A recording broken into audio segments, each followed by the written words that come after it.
Folks, Blackstar Network is here.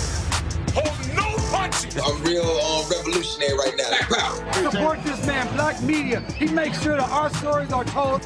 Thank you for being the voice of Black America, Roland. Stay black. I love y'all. All momentum we have now, we have to keep this going. The video looks phenomenal. See, this difference between Blackstar Network and black-owned media and something like CNN. You can't be black-owned media and be scared. It's time to be smart. Bring your eyeballs home. You dig?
Today is Friday, June 28, 2024. Coming up on Roland Martin Unfiltered, streaming live on the Blackstar Network. While Democrats are fretting last night's debate between President Joe Biden and Donald Trump. The Supreme Court today made several decisions that could dramatically change the landscape of this country. We will talk about what they had to say about criminalizing folks who are homeless, also limiting the power of prosecutors to pursue obstruction charges against the January 6th domestic terrorists.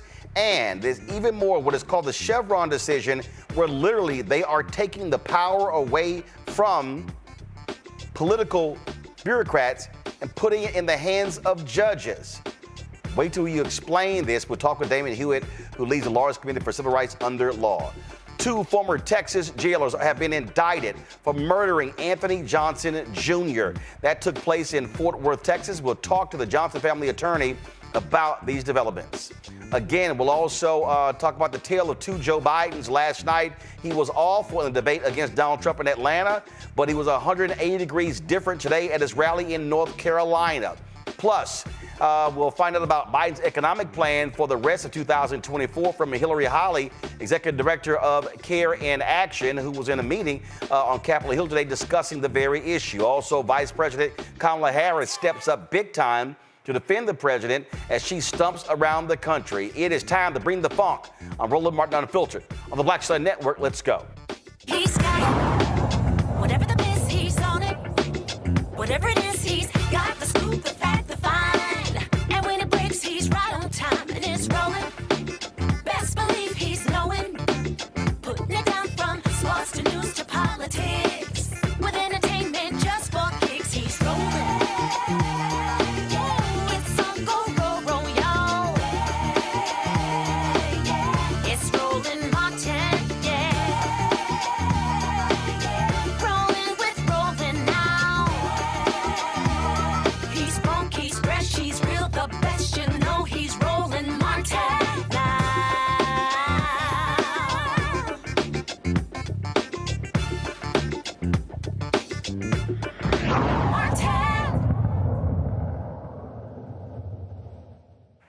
You can get caught up in performance last night of the debate when it comes to President Joe Biden and Donald Trump. You can even be angry, if you will, with how Biden performed. It was not the greatest in the world, but today's decision by the Supreme Court shows you the importance of the Supreme Court. 3 rulings came down today that are dramatic. One of them could literally transform the power of governmental entities on a variety of issues, including the law, including environmental issues, you name it. Joining us right now is Damon Hewitt.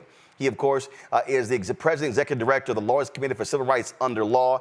Damon, there's a lot I want to get into. Is 3 separate decisions. First of all, let's talk about the January 6th decision, where these justices ruled that, prosecutors were too broad in charging these domestic terrorists for obstruction of justice when they attacked the Capitol on January 6, 2021. Exactly. I think the through line for all these decisions is a lack of apparent mother wit, which we know in our community is common sense. These are very smart justices, very smart people, but it doesn't reflect the common sense of everyday people. We know that an angry, violent, and sometimes armed mob of people stormed the Capitol. We're suing at the Lawyers Committee a number of these folks in a civil case, a civil rights case, for a conspiracy to violate civil rights. And what this court has determined is that a number of these people were improperly charged because there wasn't enough connection to show that they tried to attack the documents, the instrumentalities, the records. They were attacking everything, windows, doors, people, if they could have. So it's very strange. The bright side, I would say, Roland, is that of all the charges, all the people who were charged, this only impacts a certain number of them. And even those people, many of them had other charges as well. And, sometimes defendants have concurrent charges, meaning you get 10 years on this and 10 years on something else, a different charge at the same time. So it's not clear exactly what the direct impact would be, but it just really shows where this court's bread is buttered, at least the majority of this court, and it's quite disturbing. I was reading a piece, folks at the NPR, that did analysis, and they suggested that this decision is only going to affect about 5.9% of the folks charged, but it also gives you an indication on how they potentially may rule when it comes to immunity for Donald Trump. That, of course, we're still waiting on that. That oral arguments were heard 6 months ago, and we're still waiting. Exactly. And so the Chief Justice Roberts did announce that Monday will be the last decision day for this term. So we're expecting that decision. That affects our civil rights case too, Roland, because Trump has alleged immunity not just in the criminal context, but from all civil claims. The one that we brought, which is the broadest of the claims, the one that the NAACP brought on behalf initially of Congressman Benny Thompson and other members of Congress. He's claiming immunity for everything. And the question is going to come down to whether he was engaged in official acts of a president or personal/selfish actions of somebody who just didn't want to give up power. Let's now go to the second case where these justices made a decision regarding the homeless. They basically said they were not in a violation of 8th Amendment rights. So it allows for folks, these cities to target the homeless, literally potentially putting them in jail. You said it exactly right. It's target the homeless. You know, the late Johnny Capri once said that his role was to comfort the afflicted and afflict the comfortable. Well, this decision and the ordinances in play do the exact opposite. They afflict the afflicted and they comfort people who are already comfortable. We're talking about Oregon. I know everybody's not rich in Oregon, but it's not as if it's a densely packed in the city where, you know, where it's very dense and very dangerous, allegedly, in terms of crowded conditions, that is. Right. And so what the court essentially has done is said the 8th Amendment essentially doesn't apply here. It gives carte blanche to jurisdictions to penalize what essentially what we call, Roland, status offenses. It's a status to be unhoused. It's not an act, a conduct, like people intend that this is what they want to do and how they want to live the rest of their lives. People get trapped into homelessness or being unhoused. And so it's your very status that is being punished. But the really ridiculous part is this doesn't help anybody because it actually traps people into an never-ending spiral. Because if you are unhoused, if you don't have a way to put one foot in front of the other financially, how are you going to do that once you have a criminal record? How are you going to do that once you have to pay fines and fees? This is it's essentially similar to debtors' prisons, except this is a different kind of penalty, and it's a darn shame. So the pressure now has to go to state and locals to make sure that they don't take this carte blanche and actually broaden the criminalization. One last thing I'll say is Oregon actually has one of the highest rates of unhoused people in the country. I think it's the second highest rate in 2023. And so the notion that they could just push people down the road in the state that has that high population suggests that there's a lot of NIMBYism, people protecting their little enclaves and frankly not thinking about the bigger picture, let alone their neighbor down the street. And what's interesting here, this is the SCOTUS blog. And so the law in Oregon, what it did was it, quote, prohibited people who are homeless from using blankets, pillows, and cardboard boxes for protection from the elements. And then what they were doing is, it says violators face steep fines, $295, which increases to $537.60 if not paid. When individuals receive 2 citations, police and grants pass can issue an order banning them from city property. Anyone who violates such an order can be convicted on criminal trespass charges, which carries a penalty of up to 30 days in jail and a $1,250 fine. And so, if people go overboard with this, expect our jails to be absolutely brimming with people who are homeless. And here's what's so crazy. It's going to cost taxpayers more money to house them in jails than it would any other area. It is so short-sighted. You know, and in the amicus brief, the front of the court brief, we filed at the Lawyers Committee, we joined others in saying that these ordinances have no penological purpose, meaning they're not going to deter people from engaging in crime because the alleged crime is your very status. It is going to make things worse, not just for the people who are unhoused, but for everybody, frankly, in that community. I think they're going to learn a really tough lesson in that place. Now, let's talk about what is arguably the most important decision, and it is one that people don't even realize how significant this is. This is the headline on the SCOTUS blog. Supreme Court strikes down Chevron, curtailing power of federal agencies. What is stunning in this 6-3 decision is that these justices rule that, frankly, judges should have the power because they have the expertise when it comes to these critical issues. And so we're now talking about, I mean, let's go down the line. We're talking about labor laws. We're talking about civil rights laws. We're talking about environmental laws. And so what they're suggesting is that, well, unless Congress spells all these things out explicitly, agencies don't have the, quote, expertise to issue rulings on these matters. Only the court does. This is putting power in the hands of unelected individuals. That's exactly right. It's really a form of what the conservative scholars call textualism, but it's on steroids. Basically, unless you spell out every single thing, every I, every dotted, every T crossed, not of everything that's happening now that has to be prohibited or regulated, but everything that's ever going to happen for the life of a statute, then they're saying the agencies can't actually interpret it based upon reasonableness, which has been the standard for, I think, decades, over 40 years now. Around the office, we've been calling this the slap your mama case, because that's essentially what Justice Gorsuch has done here by voting in favor with this majority, because it was his mother who actually was at the EPA on the other side of this issue that brought us the initial doctrine in the first place when she was at the Environmental Protection Agency. So, this is a kind of a figurative slap your mama, as far as not in a good way, as in your food tastes good or the hot sauce is hot, but in a way of, hey, how could you actually turn your back on, again, a very common sense provision? Now, look, Roland, anyone who's ever read a federal statute, I defy anyone to understand all the potential applications on the first read, the second read, or even the third read. So these cases have to be, or the laws have to be not only interpreted by the courts, but also enforced, right? That's why we have regulations to help enforce statutes. And so it's appropriate for federal agencies to fill in the blanks. They're not making up new laws, they're applying the law. And so what this does, though, is it puts the action back on Congress, right? All elections have consequences, not just for the White House, for the House and the Senate as well. So Congress has to be super explicit. I wonder if we ever get a John R. Lewis Voting Rights Advancement Act again to strengthen and rebuild and restore and make even better the Voting Rights Act, how tight do we have to make that so it doesn't fall subject to something similar when DOJ tries to enforce it in a favorable administration? So there are stakes and implications that could boggle the mind that we've only begun to think through how much could actually happen here. So we have to be on guard all the time now. Well, and let's also be clear, Clarence Thomas originally opposed Chevron, but when those billionaires began to fly him out to various places, give him gifts, all of a sudden his decision changed. Folks like Harlan Crow and others, they wanted this case to be overturned because they could not stand the fact that when Democrats were elected, you had these agencies making rulings that were in opposition to their financial interest.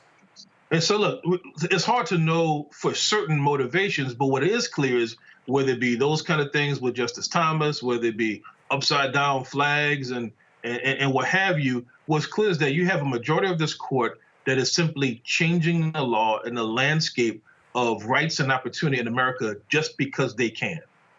Bodily autonomy. Yeah, environmental protection, all of it. Yeah. What gets me here is go back to my iPad.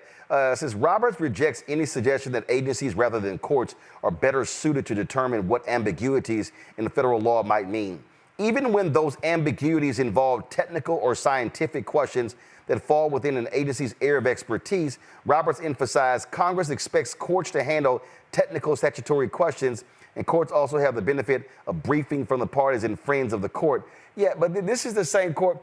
This is where Justice Gorsuch had to actually, they had to correct one of his rulings because he got laughing gas mixed up with air pollutants. So that sort of that sort of says to Chief Justice Roberts, yeah, y'all don't have expertise on every damn thing. Well, without question, right? And that's why, having not just more eyes on the issue, but trained eyes, experts, it's not just political appointees in these agencies. These are civil servants who have dedicated their lives and their careers to building a body of expertise. They've been tracking the developments in law. They've been tracking the pollutants, for example, from the EPA perspective. And so the only folks who benefit from this are industry and the people in industry and the companies in industry who actually finance their political campaigns or other side hustles and aspirations. Again, 6-3 decision here. And this is what people need to understand. The right wing has a 6-3 lock on this Supreme Court. The election is critically important because with the age of Alito, the age of Thomas, you have the potential of seeing the next president appoint 2 Supreme Court justices. That cannot be overstated when it comes to who folks should be looking to vote for come November. Without question. Look, we're a nonpartisan organization, but we're also not blind to what's happening here at the Lawyers Committee. This is why we, help co-convene the Election Protection Coalition. Everybody, or your entire audience, we should say it, as much as we can. 866-OUR-VOTE is the hotline, the voter protection hotline. We received 250,000 calls from voters in the 2020 election cycle. Who knows how many we'll receive this time? But, a lot of people do get out the vote. We're trying to get out the message about the importance of voting, about what your rights are, and about what's at issue and what's at stake. And I think the 3 cases you've highlighted today really demonstrate that. People think it can't get worse. It can always get worse. That's why folks have to stand up, cast that ballot, make your voices heard. Absolutely. Damon Hewitt, we appreciate it, my brother. Thanks a lot. Thank you, man. Appreciate you, Fred. All right. I appreciate it, bro. Gonna go to a break. We come back. We'll talk to our panel about this. Again, we cannot overestimate, folks, how critically important what took place today coming out of the Supreme Court. Don't think for a second that judges do not matter. You're watching Roland Martin Unfiltered on the Blackstar Network. Hello, my brothers and sisters. This is Bishop William J. Barber II, co-chair of the Poor People's Campaign, a national call for moral revival, and president of Repairs of the Breach.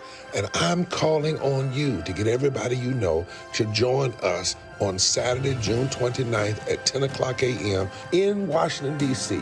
on Pennsylvania and 3rd for the mass Poor People's Low-Wage Workers Assembly and Moral March on Washington and to the polls, and the post effort to reach 15 million poor and low-wage infrequent voters who, if they vote, can change the outcome of our politics in this country.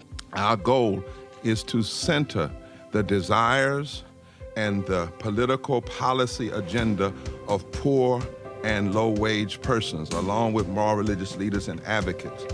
Too often, poor and low-wage people are not talked about, even though in this country today, there are 135 million poor and low-wage persons. There's not a state in this country now where poor and low-wage persons do not make up at least 30% of the electorate.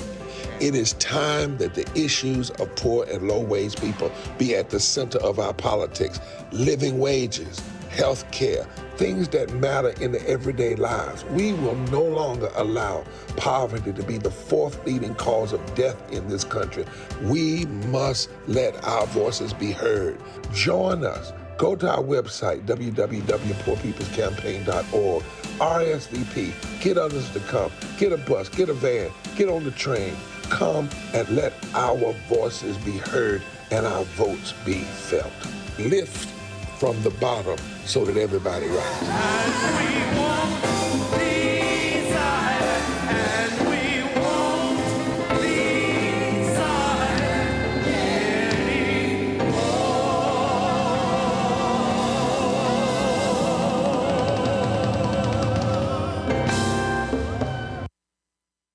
Hello, I'm Paula J. Parker.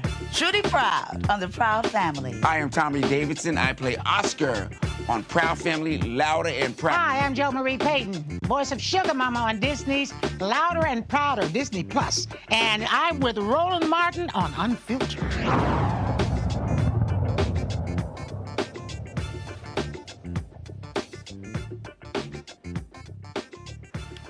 All right, folks, now let's introduce our panel. Matt Manning, civil rights attorney, joining us out of Corpus Christi, Texas. Michael Imhotep, host of the African History Network show out of Detroit. Derek Jackson, Georgia State Representative out of Atlanta. Glad to have 3 of you here. Matt, I want to start with you. We talk all the time on this show, courts, courts, courts, courts, courts, why the courts absolutely matter. And what we are seeing is a right-wing court impose their agenda, their ideology on this country. And for folks who, played games in 2016, said, oh, I'm not feeling Hillary Clinton, guess what? That's how Donald Trump got to appoint 3 Supreme Court justices. Mitch McConnell blocked President Obama from appointing 100 federal judges. So that's why Donald Trump, when he came in, was able to appoint those 100. He ended up in 4 years appointing 237 federal judges. So people need to understand that what we're seeing from this court, they are taking power away from the executive branch and pulling it for themselves in the judicial. I'm really glad you mentioned that last part, Roland, because I think that's one of the most astute parts of your observation, and one of the most necessary parts of this is we can't really look at this in a vacuum. This is not just the courts making legal decisions. This is the court, as I think Justice Kagan said, usurping power from other branches. And what's interesting about the Chevron decision in particular, I haven't read it, but from my understanding from the distillations, is it really kind of goes against what judges often say, which is that they want to make their docket smaller. A lot of times judges don't want to wade into the waters unless they have to, so to speak. So here I think this shows the ideological focus on conservatism being played out through the courts via legal rulings that are really proxy for policy. And it's interesting because that Chevron decision, it looks like it has the possibility to really put a glut of cases into the courts that would otherwise be resolved on the regulatory level. So I think that this is exactly right. I mean, this is a concerted effort to put these judges in. And obviously it's worked, and it's worked to the detriment of the American people. And it feels really tough as a lawyer, especially a lawyer dealing with these constitutional issues and stuff all the time, because it feels very much like we just have no recourse. You know, if people don't go vote and the president is able to put these judges into office, then it doesn't matter how novel my argument is or how interesting it is.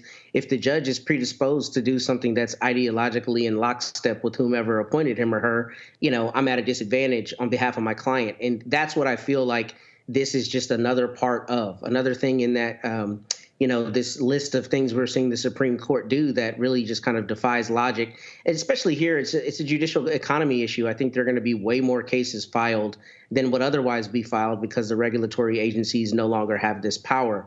And then the other thing, really quickly, on the homelessness decision, I am interested in seeing if there was some part of the way they brought that being wrong.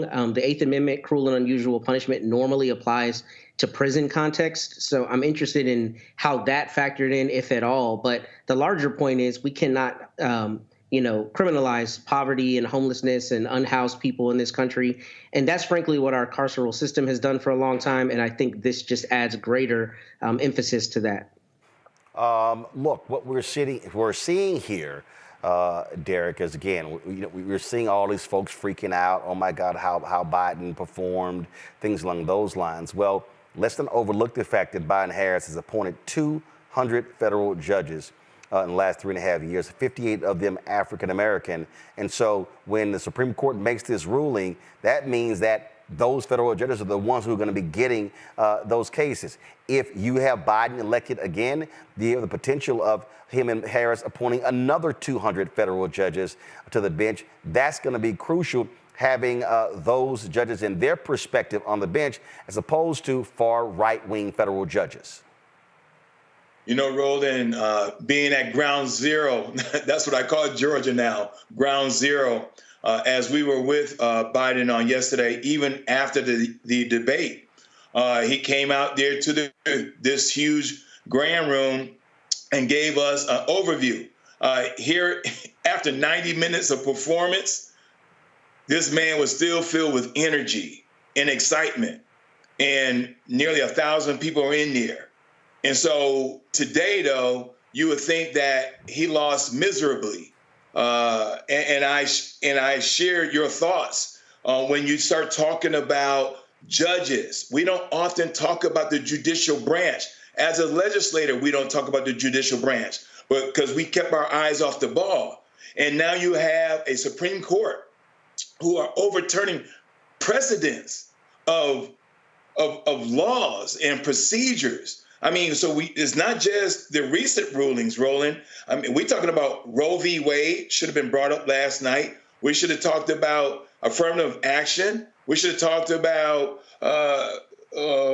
there was another one that I forget, bump stocks. Well, again, so what you had, it was all over the place.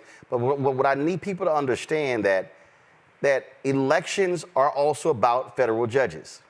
And people are sitting at home and they're sitting here going, well, I don't know if I'm going to vote. Do understand class action lawsuits. I can go down the line, all of the type of things that federal judges rule on. And so people need to understand if you're going to vote or if you're not going to vote, that has an impact on who picks judges, who confirms judges. And so the Supreme Court and the federal bench is on the ballot in November. You're exactly right. And I'm glad you brought me to the point where I was going, because I was going to use the federal court judge down in Florida that has no experience. And and even on your show, we talk about what she's doing, which is a travesty to the judicial system. And so now you have a Supreme Court saying that they're now going to become the subject matter experts. Come on, Roland. And so we have to make sure that on November 5th of this year, that we have to say that federal court judges are on the ballot as well. And our democracy doesn't depend on one person, Roland. Our democracy depends on us all. Indeed, indeed. Look, this is real, Michael. And when I say, again, federal judges are on the ballot, the right has always understood that. You've often had folk, Democrats, progressives, who not really focus on that. These rulings, and with the immunity ruling we're going to probably get next week, when you talk about the affirmative action decision, obviously the Dobbs decision overturning Roe v. Wade, I hope folks now understand that what this court, there's no facet of your life that judges can't have a role in. Absolutely. Judges, the judicial branch of government interprets law from the legislative branch of government, and policies and executive orders from the executive branch of government. And for all the economic empowerment gurus out there who say we don't need to vote, we just need to do like Asians and build businesses and invest in the stock market, things like this. Well, look at the Federal Court of Appeals that just ruled against the Fearless Fund, the African-American women who you've had here on the show, Roland, and they have the grants for actually businesses for women of color. It's not exclusively for African-American women, but they were sued by Ed Blum, white conservative activist Ed Blum, the same Ed Blum who got affirmative action in college admissions overturned by the 6-3 conservative Supreme Court that Donald Trump put in place. The Federal Court of Appeals ruled against the Fearless Fund. Now they're trying to decide, what's the next step? Are they going to try to appeal this to the Supreme Court? But no, a lot of us were taught to vote for president, but never to really understand that third faction of government, which are the courts, and how the courts impact every aspect of our lives. And you look at, once again, dealing with economics, you look at the executive order from President Biden dealing with student loan forgiveness that would have impacted 40 million student loan borrowers, would have moved 500,000 African-American families from a negative net worth to a positive net worth, struck down in Donald Trump's Supreme Court once again. So we have to understand this is about self-preservation. It's not about one person. It's not just about a president. It's about the federal court nominations, federal judge nominations a president will make, Supreme Court justices, but also cabinet appointments, U.S. Department of Education, Small Business Administration, Environmental Protection Agency. All this impacts every aspect of our lives. So this is all-out war. This is basically war. Republicans understand that. We need to pull ourselves out of our heads out of our collective asses and vote like our life depends upon it, because it actually does. Folks, we're going to see the final ruling coming out from the court next week, and we'll see what they have to say. All right, going to break. We come back. President Joe Biden, after last night's disastrous debate, was in Raleigh, North Carolina today. We'll show you what he said today, and trust me, he looked and sounded totally different than what took place last night. You're watching Roland Martin Unfiltered on the Blackstar Network. Support the work that we do. Be sure to join our Bring the Funk fan club. Your dollars make it possible for us to do the work we do, the plans that we have to travel all across this country, engaging voters, having town hall discussions. Well, your money makes that possible. And so the goal is to get 20,000 of our fans contributing on average. That's $4.19 a month, 13 cents a day. Send your check and money order to P.O. Box 57196, Washington, D.C., 20037-0196. Cash App, $RM Unfiltered, PayPal, RM Unfiltered, Zelle, Roland at RolandSMartin.com, Roland at RolandMartinUnfiltered.com.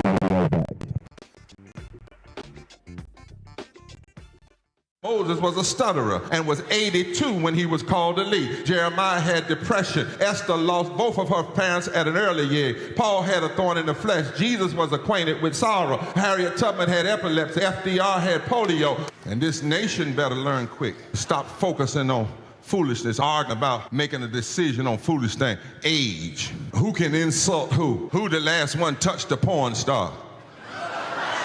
You're going to make that the standard of U.S. presidents. You're going to have to go back and undo a whole lot of them. Whether Biden walks fast or not. I don't walk fast.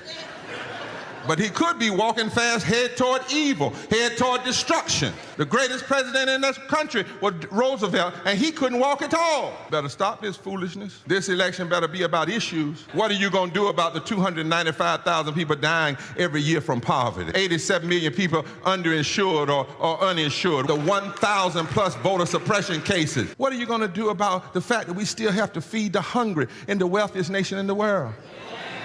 That in the 21st century, we still have human trafficking. This nation better wake up. This election cannot be about foolish things. It's not even about will we have a democracy. It's about what kind of democracy will we have. Because democracies can elect dictators. Putin was elected. Netanyahu, elected. Will we have a democracy that establishes justice? Anything else is foolishness. Hello, we're the Critter Fixers. I'm Dr. Bernard Hodges. And I'm Dr. Terrence Ferguson. And you're tuned in to Roland Martin Unfiltered.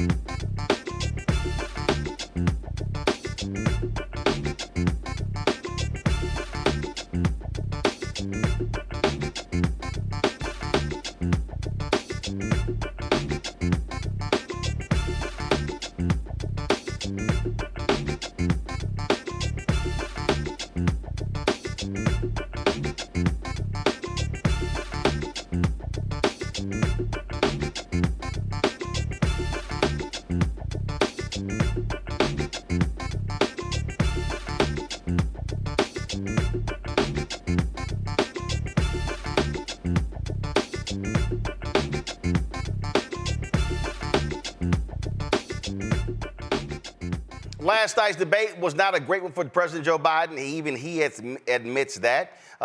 Today he was in Raleigh, North Carolina for a rally, and it was a totally different looking and sounding President Joe Biden. Here is some of that rally. Today we have the strongest economy in the world without exception. 15 million new jobs. 800,000 manufacturing jobs. Unemployment under 4% for a record 2 years in a row. Historic Black and Hispanic unemployment down. Historic creation of small business in Black and all communities across the nation, particularly in rural areas. Historic economic growth. Inflation has dropped from 9% to 3% and is still going down. I know we have more to do to get prices down. We have to take on corporate greed. They're making twice the profit they were before the pandemic. We got to make housing more affordable, provide child care, make the tax code fair. 16 Nobel winners of the economic Nobel Prize have looked at my economic plan this week. They've issued a report. And a Trump's plan. Here's what they concluded. They said that my plan would continue to grow the economy and bring down inflation. 16 Nobel laureates. And that Trump's plan would send the nation into recession and inflation soaring through the roof.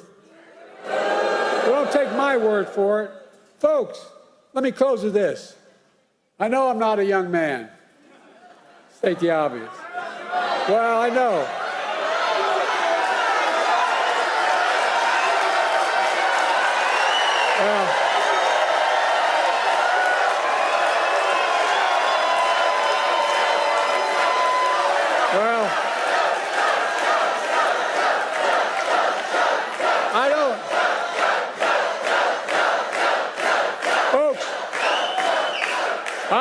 As easy as I used to. I don't speak as smoothly as I used to. I don't debate as well as I used to. But I know what I do know. I know how to tell the truth.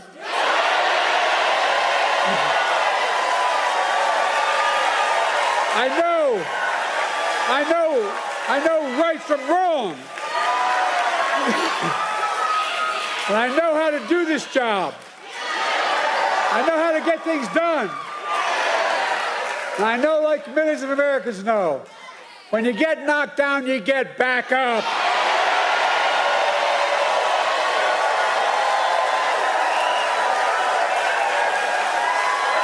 I know what it took to take our economy from the depths of the pandemic to where it is today, the strongest economy in the world. I know what it'll take to bring this economy to everybody. I know what it'll take to rally the world to stand up against Putin and defend freedom, not yield to him.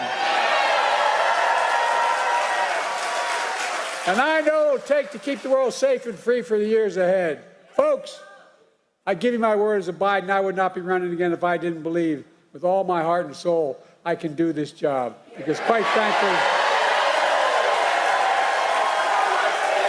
the stakes are too high. The stakes are too high.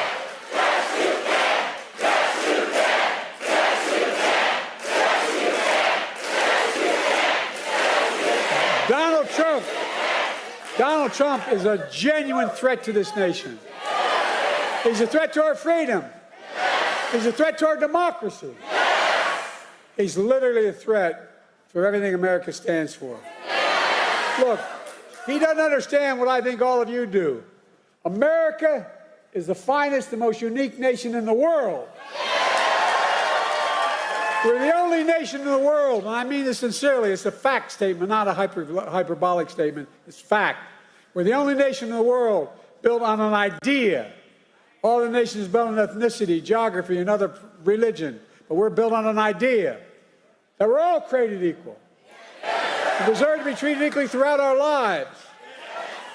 We've never fully lived up to it. I'll be damned in the year 2024, just 2 years before the 250th anniversary of our Declaration of Independence, that I'll let Donald Trump walk away from it.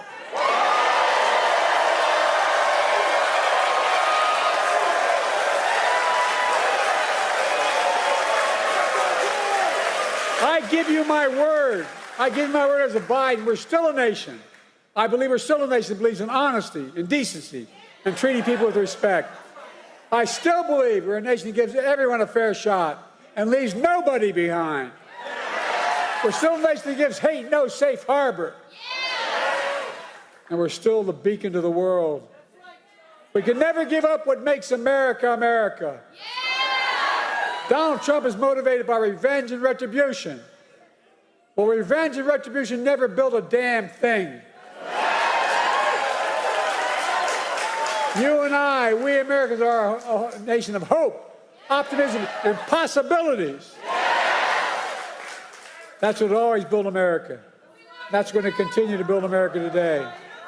The choice in this election is simple. Donald Trump will destroy our democracy. I will defend it.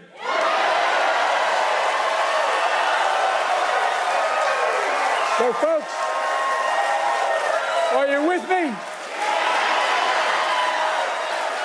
Donald Trump's the first president I've heard of that stood up there running for president, having been one for one term, saying America's a failing nation. Where the hell does he think he is? No, I'm serious. A failing, I don't know, a president wouldn't trade places with America in a heartbeat. He's dead wrong. America's not a losing nation. America's winning. As I stand here today, I can honestly say I've never been more optimistic about America's future in my whole career. We just have to remember who we are. We're the United States of America. And there is nothing beyond our capacity, nothing when we act together. Vice President Kamala Harris, who was very strong last night, appearances on CNN and MSNBC, has a variety of campaign stops across the country. This is her speaking today in Las Vegas. For all of that, our president made clear there is a contrast between someone who lies and someone who leads. Let's start with the thing we have always known. Donald Trump is unburdened by the truth. It's not a burden he carries. Case in point, last night, a nonstop stream of lies. He said the neo-Nazi rally in Charlottesville was, quote, fabricated. Well, let us speak the truth. That's a lie. He said the mob he incited at the United States Capitol on January 6th was only a, quote, small number of people who were, quote, ushered in by the police. A lie. He claimed he never called our troops suckers and losers. As General John Kelly can tell you, another lie. Friends, most of us agree. In a real leader, character matters more than style. And Donald Trump simply does not have the character to be president of the United States. To that point about Charlottesville, go to my iPad. This is a tweet. Former mayor of Charlottesville here, Joe Biden, did not make up the Charlottesville story. The reality, Derek, last night, it was not a good performance by President Joe Biden. But the reality is, when you look, it was on the other side, massive lies. Massive lies from Donald Trump. And there was a tweet I saw earlier from Mark Cuban that I thought really was a very strong one that really spoke to this issue here. And people were, and again, you see folks back and forth talking. And so this actually was in response to a tweet from Piers Morgan. I don't give a damn about Piers. I'm not going to show it. Go to my iPad. This is Mark Cuban. His performance was awful, but so was Trump's. Biden was feeble. Trump couldn't directly answer a single question and lied with every response. The question is what features voters believe make a better POTUS: feeble, capable, and ethical versus vigorous, unethical, and incapable of telling the truth. I'll vote ethical every time. The reality is Joe wasn't capable last night of debating someone who only lies. He doesn't have the energy or ability to shout him down, hold him accountable, and laugh at Trump's responses. Joe could have held his own against a candidate that actually can discuss policy, but that wasn't the challenge last night, and Joe wasn't prepared or capable of dealing with Donald and his style. That aside, there is no way you could listen to Donald last night and come away feeling confident that Trump has the ability to go deeper than his practice sound bites.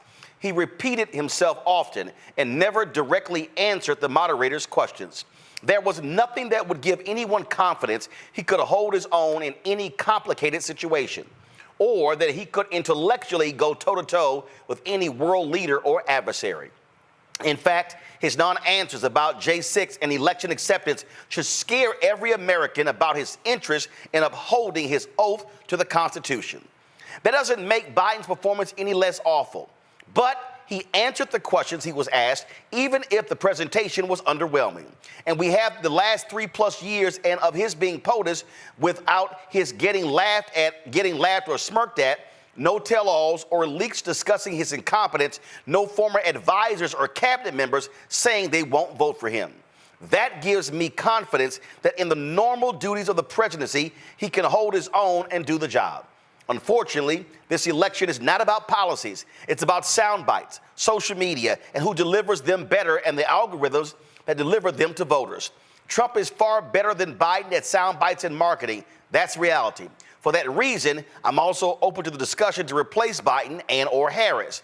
It's not like Trump's approval ratings are high. They aren't. It could be an open door to find someone that immediately outperforms Trump. Beyond the loyalty of his hardcore 30% or so, I think a large number of people who currently support him would walk away to a better alternative. But if that doesn't happen, I'm still voting for Biden, the ethical candidate who unquestionably stands by his oath and puts country over self-interest. Derek? Roland, what you just articulated, my good brother, was succinct and to the point. But let's face it, we have a binary choice come this November 5th. We either want someone that preserves and protects democracy, or we want someone that's want to be a dictator. We either want someone that has a future vision that will include us all, or we want someone that's going to take Project 2025 as his Bible.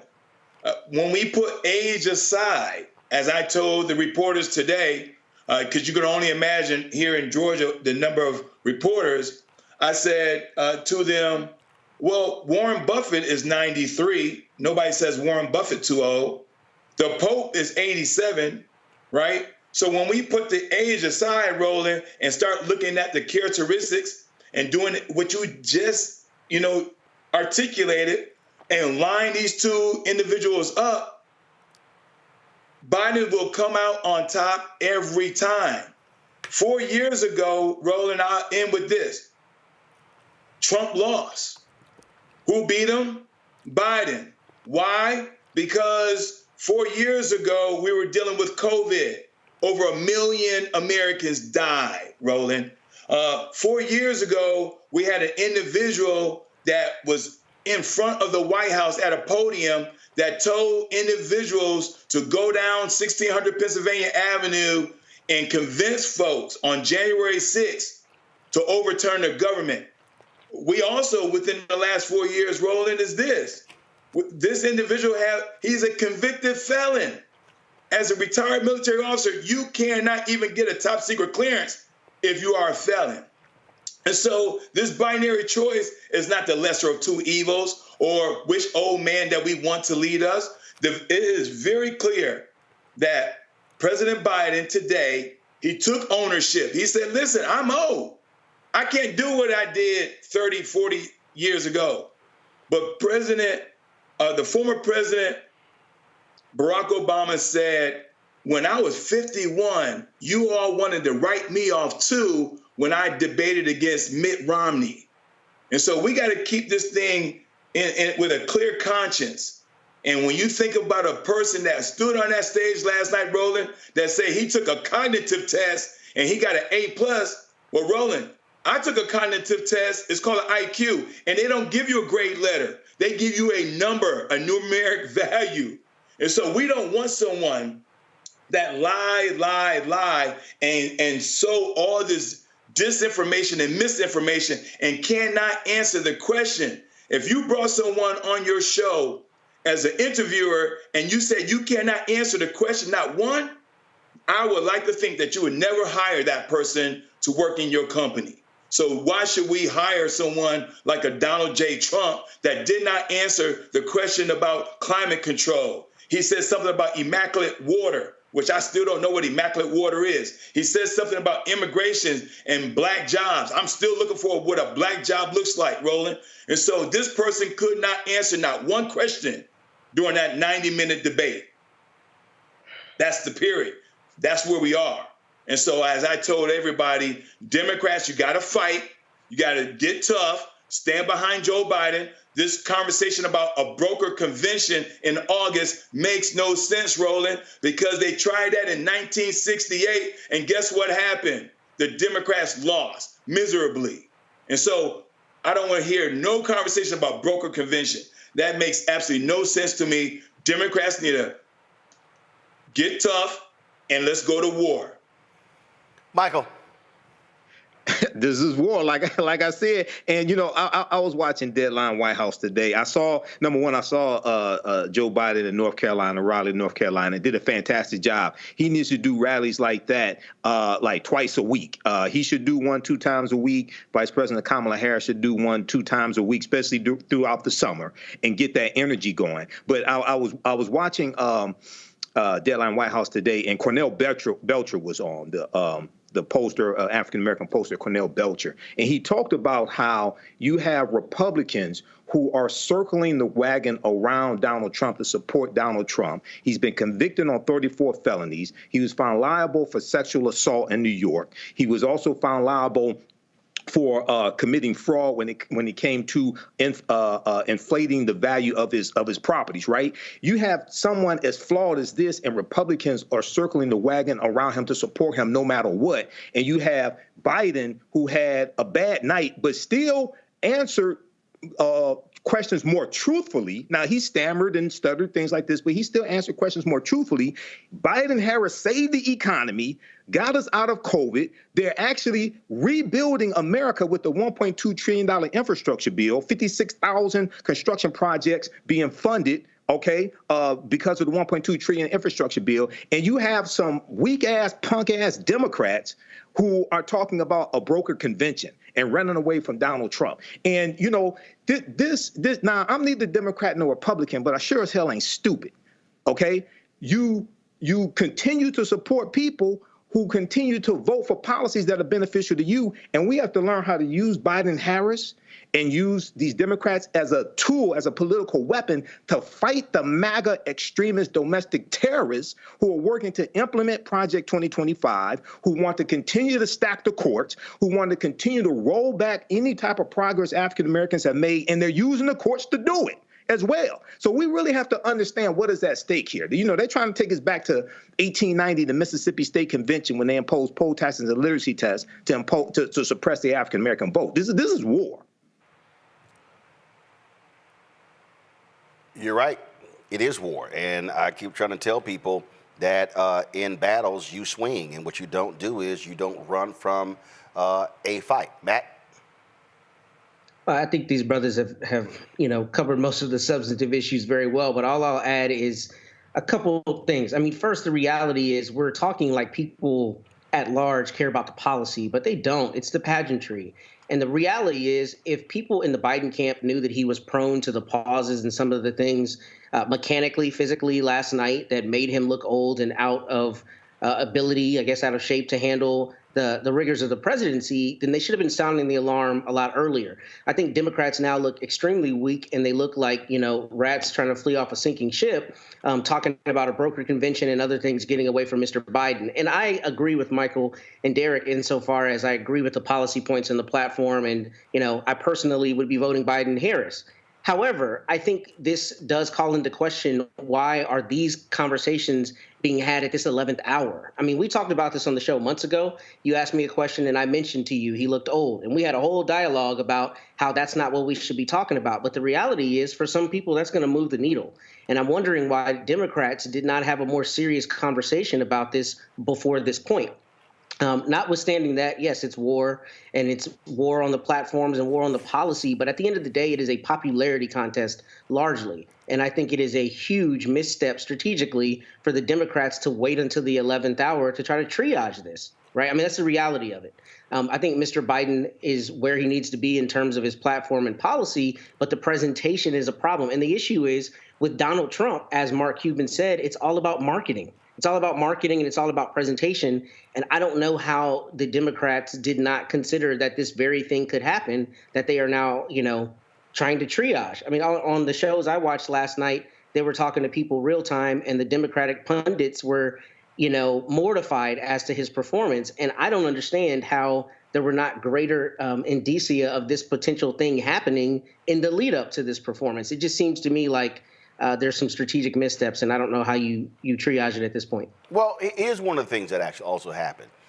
There were different focus groups on different networks, and the reality is there were a number of the people who were watching the debate who were undecided voters, and they started trending towards Joe Biden. I think, and the other deal is, look, CNN dropped the numbers as some 51 million watched. This was the lowest watched debate since 2004. The other thing is this here, Derek, it's June 27th. The reality is you have 4 months to continue campaigning. I also say this here, and my panel disagreed with me last night. I'm in this group chat. Folks disagree with me. I dare say, if there's a debate September 10th, you do it. You don't run from it. Listen, if he was cold, if he had a cold last night, if his throat was messed up, guess what? You simply pare down all the damn talking points. I thought he had too much data. Okay, so what happens is too much data in the head. Bring that down and hit critical points, but also you want him as healthy as possible. The Joe Biden that was in the rally in North Carolina was 180 degrees different than what we saw last night. And so I dare say you don't run from another debate. Put this one in the can. What you do is you say, hey, Joe, you got to, it's sort of like when Teddy Atlas sat on the stool to Michael Moore. It was like, yo, do you want to win this? I mean, that's really what you have to do. And so if you're going to be in this thing, run. If you're not going to run, if you're not going to do interviews, if you're not going to do rallies, if you're not going to campaign, well, damn it, drop out. But if you're going to run, damn it, run. You know, I told a local reporter here today, they asked, what would I do differently? I said, y'all need to have Roland Martin as one of the moderators. Because, see, Roland Martin ain't going to let Donald Trump continue to filibuster and not answer his question. See, nothing against the moderators last night, Roland. So everybody was expecting for President Biden to fact check his opponent. And that's not the way, having been in many debates, that's not my job to fact check my opponent. Now, every now and then I may say, hey, my opponent is lying, but not everyone should be fact checked by the candidate. The moderator should say, no, sir, no, ma'am, you're wrong. You did not reduce the cost of insulin during your administration because you were not in office in 2023. It's that clear, Roland. And so there's a part where media needs to take some responsibility too, because they're allowing for Trump just to have a full range of lying to the American public, and they're using their platform to push these lies. Here's the deal, though. You can't bank on them doing that, and so you're the candidate. You're going to have to push back on the lies. You can't bank. CNN abdicated their responsibility last night. They allowed the lies to go unchecked, and so that's what you have to deal with. That is a reality. I know, Roland, but there's a part in journalism. No, I understand that, but they're not going to do it. The next debate is supposed to be on Fox News. They damn sure not going to do it. And so when you know somebody's not going to do it, well, damn it, you got to do it. And see, there were a number of times that he said he called Trump out on his lies, but you got to be more emphatic with it. And so there's some right. Changes to me. Listen, I don't need to moderate, but I tell you what, I damn sure can have his ass ready in debate prep. I can tell you that. Michael, this was a memo. Brian Stetler posted this. This is a memo from Reid Hoffman, of course. He is founder of Netflix. So he dropped this memo here. He said, first, Joe is our nominee. Any decision to step aside is up to him and his family, period. If anything, a public effort might compel the Bidens to try to prove the doubters wrong. Joe is a resolute fighter after all. Second, last night's debate revealed nothing new. Not about Biden, not about this racist dynamics and stakes. I tuned into Biden's rally in North Carolina this afternoon. He was energized and brutally effective in taking down Trump's vitriol and lies. See for yourself. I wish we'd had that Biden last night, but that's the nature of Joe Biden. When he does poorly, he tends to bounce back and then win. Third, we should note how MAGA responded when Trump was convicted of 34 felonies by unanimous jury of American citizens. They ruthlessly and immediately close ranks because they understand that at this stage of the race, they must spend every minute and dime either boosting their old man or tearing down others. If we're musing on Biden's flaws, we're not organized around Trump's flaws. That's bad for us and good for them. Fourth, and most importantly, being a good president has little to do with being a good debater. Whether an American president succeeds ultimately depends on if A, they have the right values, instincts, patriotism, and courage, and B, they have a fantastic team of leaders around them. Biden demonstrably meets both conditions. Trump is demonstrably a narcissistic criminal whose close allies either desert him or go to jail, which is why his presidency was a festival of corruption and chaos that left the economy in ruins when Biden took office. Fifth and finally, all of the above means Joe Biden can very much still win this election. The fundamentals matter vastly more than a single debate. Perhaps the best historical analogy is from 1984, when Ronald Reagan's first debate performance raised concerns about his age. He turned things around in the next debate and won the election in a landslide. This is real simple, Michael. Democrats, shut the hell up, get your asses in line, and focus on winning. Absolutely, and back up and surround and support and block for and defend your candidate. This is what I was just saying. This reminds me during the 2020 presidential campaign, and you had one of the debates. You had 12 people for the Democrats, 12 people on stage, and they were attacking policies from the Obama-Biden administration, acting like they were Republicans. Oh, what the hell are you doing? But the other thing, when we look at Joe Biden's history, Joe Biden really has never been a good debater, but he's good at retail politics, okay? Joe Biden there in Raleigh, North Carolina, that's the Joe Biden retail politics. He needs to do a lot more of that, okay? Do at least two of those a week, especially during the summer. And I would say the next debate is September 10th. The day before that debate, he needs to do one of those rallies also and feed off that energy, allow that momentum to take him into the debate. But goddamn, do you want to win or do you want to lose? What is it that you're doing? Let me know so I know what to do. See, here's the deal, Matt. All of this back and forth about, replacing folk, it's also grossly disrespectful to the woman who's the vice president of the United States. And that, to me, is shameful and despicable. Where these people, let's call Gretchen Whitmer or Josh Shapiro or let's call Gavin Newsom. And even when Cuban made that point, there's no guarantee to hop into a national campaign in less than 6 months and just swoop in, and folks gonna be like, yay, the cavalry has arrived. Actually, that, as Hoffman says, that creates more problems than you have solutions. Because here's the deal. If you say go to a broker convention, their convention is in the 3rd week of August. That means that, okay, you do a broker convention, you literally then will have September and October to actually get it together. I remember when people when a lot of Hillary Clinton's white women supporters were going crazy after Obama won, and they were talking about creating drama at the convention. And it was like, what the hell y'all think y'all doing? That's the dumbest thing in the world. Yes, you do exactly what Republicans did. Circle the wagons and say, we gonna kick y'all ass together. Yes. Yes. Take a page out of Bob Menendez's playbook. You get indicted, you're about to go to trial, you just double down. That's what they need to do, is ride Biden into the future, and they need to put him in better circumstances so that they can control performances like this. Because the reality is this. I don't want to sound ageist, and I'm absolutely not ageist. If it was my 86-year-old big mama, she ain't lost a step. But Joe Biden has. That's the reality of it.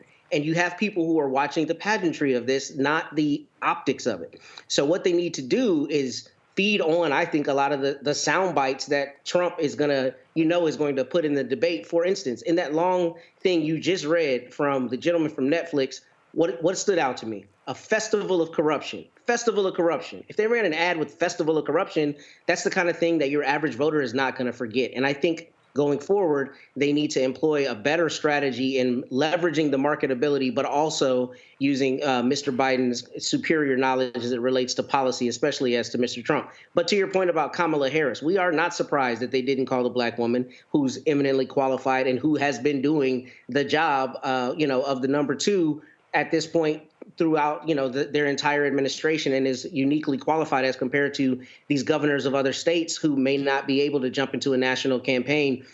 But beyond that, it's just too late. We're at the point where they need to dance with the one they brought, and that's Joe Biden, and they need to put him in circumstances where he can flourish, because as it relates to substantive policy, there is no question that he is far more qualified than Mr. Trump. But you don't have people who are voting on the deep policy. You have the few undecided voters primarily who are voting on sound bites. And if you don't leverage that, I think you lose an opportunity. And I think if you're going to talk about sound bites, what you then have to do is actually play sound bites, such as this. The Trump list, it is way, way longer. So deep breath. He said some Democratic states allow people to execute babies after birth, an egregious lie that is illegal in every state. He said everybody, even Democrats, wanted Roe v. Wade overturned. Roe was supported by 2/3 of Americans, even more Democrats. He said every legal scholar wanted Roe overturned, abortion returned to the states. Legal scholars have told me directly this is not true. He said the U.S. currently has the biggest budget deficit ever. No, that happened under Trump in 2020. He said the U.S. currently has a record record trade deficit with China. That also happened under Trump in 2018. He said Biden personally gets a lot of money from China. Zero evidence of this. He said there were no terror attacks during his presidency. In fact, there were multiple attacks. He said Iran didn't fund Hamas, Hezbollah, other terror groups under his presidency. Iran, in fact, did. He said Biden wants to quadruple people's taxes. That is pure fiction. He said the U.S. has provided way more aid to Ukraine than Europe had. It's actually the opposite. He said the U.S. has provided about $200 billion in Ukraine aid. It's closer to $110 billion.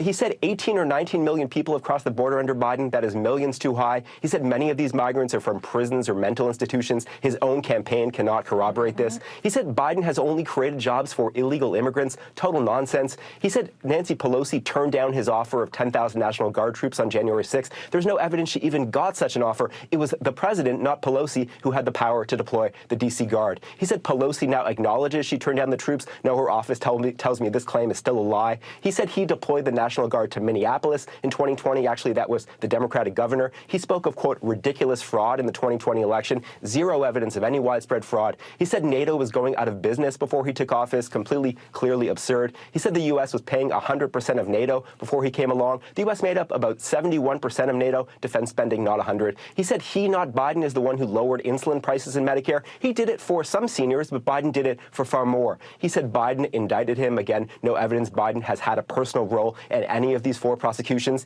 He said Europe takes no U.S. cars, just not true. He spoke of food prices quadrupling under Biden. That's a wild exaggeration, though they are up. He said Biden made up the idea he called dead service members suckers and losers. No, the Atlantic magazine reported that, and then former Trump chief of staff John Kelly corroborated it. He said Biden called black people, quote, super predators for 10 years. Biden never once deployed that phrase, let alone for 10 years, though he did at least once speak of, quote, predators without specifying it was about black people. He said his Trump tax cut was the largest in U.S. history. Not true, though, in fairness, Biden also said this. Trump said China and others stopped buying from Iran under him. China never stopped. He revived his pet lie, I don't know how many times I've done it, that he signed the Veterans Choice Program into law. Barack Obama did that in 2014. Trump signed an expanded version in 2018. And finally, Trump said Biden got rid of that Veterans Program. Biden has not done that. Now, here's what I don't understand.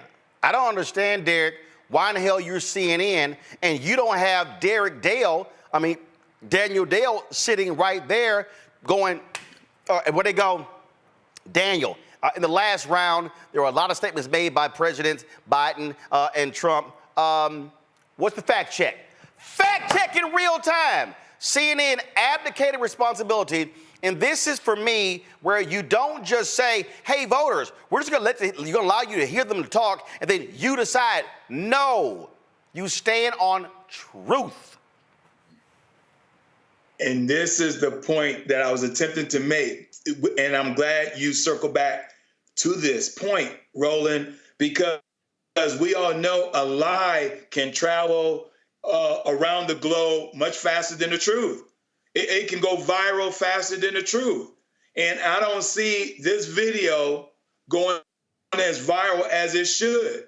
And so, and to the point about the broker convention, just to add to your point, Roland, people don't understand what a broker convention is. You got 4,000 delegates. And of that 4,000, that individual needs to get 2,000 of the delegates to vote with them, but they need to have 600 of those delegates to even qualify. And then to your point, Roland, they're going to have 2 months to raise money, and if they can get on the ballot in all the 50 states.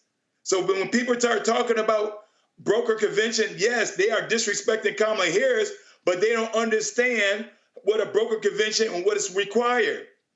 And so, yeah, that fact checking is spot on. I'm glad you highlighted because, as I often do, I'm just going to push it. And I know it won't go viral because people are going to like, yeah, that's CNN or that's Roland Martin. We ain't going to believe all that.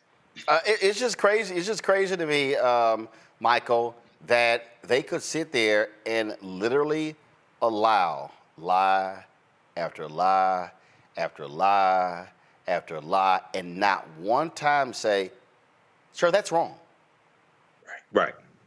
I agree. I watched the entire debate, and it was a 90-minute propaganda infomercial for Donald Trump, lie after lie after lie after lie.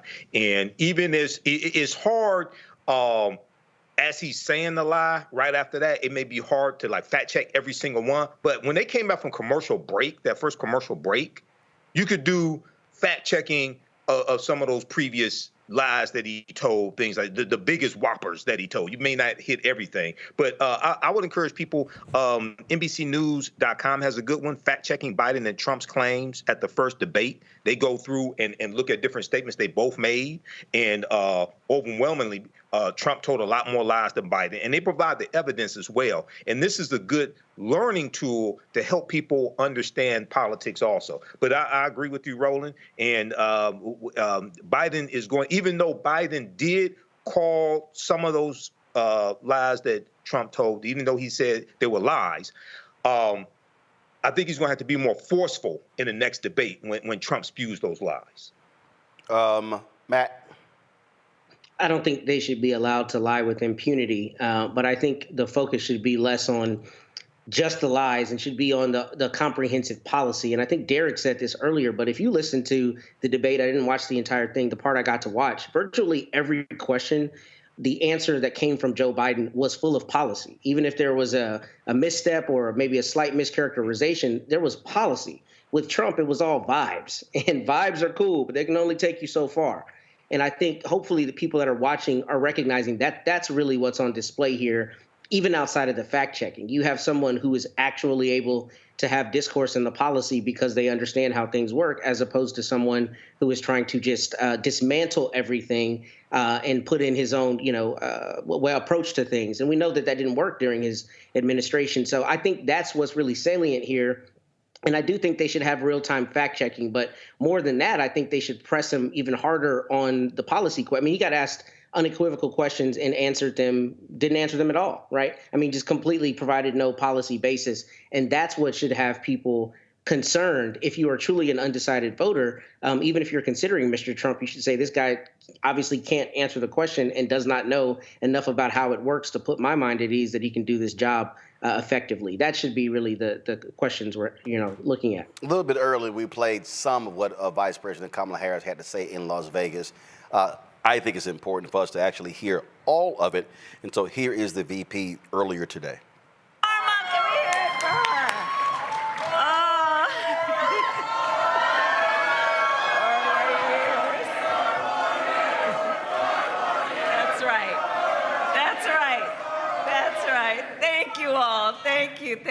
Thank you. It is so good to be back in Nevada, and thank you all the leaders who are here. Thank you. And can we please hear it for Dr. Norma and her extraordinary life and leadership, please.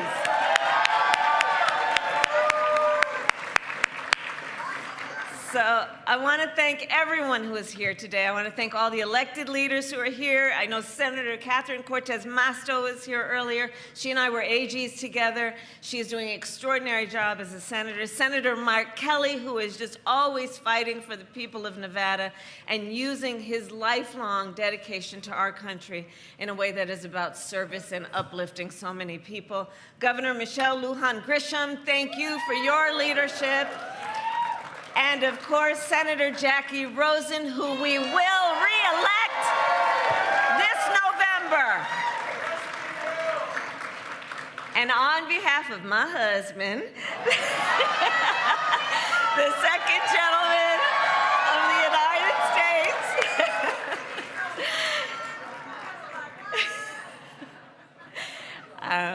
we together thank all the friends and the long-standing supporters who are here, including the leaders of LULAC.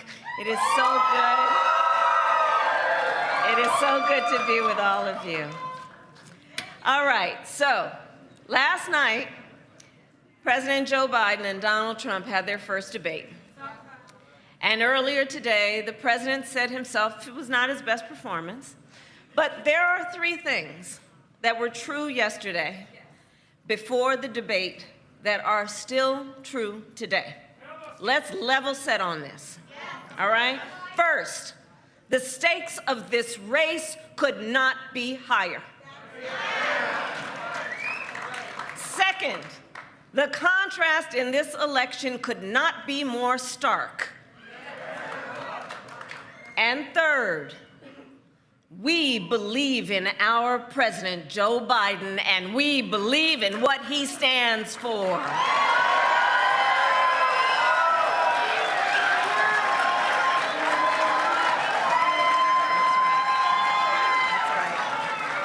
That's right. And to that point, we all know, let's not forget, he beat Donald Trump once. And in Nevada, with your help, we're going to do it again. And we're going to win because for all the punditry last night, for all of that, our president made clear there is a contrast between someone who lies and someone who leads. Let's start with the thing we have always known. Donald Trump is unburdened by the truth. It's not a burden he carries. Case in point, last night, a non-stop stream of lies. He said the neo-Nazi rally in Charlottesville was, quote, fabricated. Well, let us speak the truth. That's a lie. He said the mob he incited at the United States Capitol on January 6th was only a, quote, small number of people who were, quote, ushered in by the police. A lie. He claimed he never called our troops suckers and losers. As General John Kelly can tell you another lie. Friends, most of us agree. In a real leader, character matters more than style. And Donald Trump simply does not have the character to be President of the United States.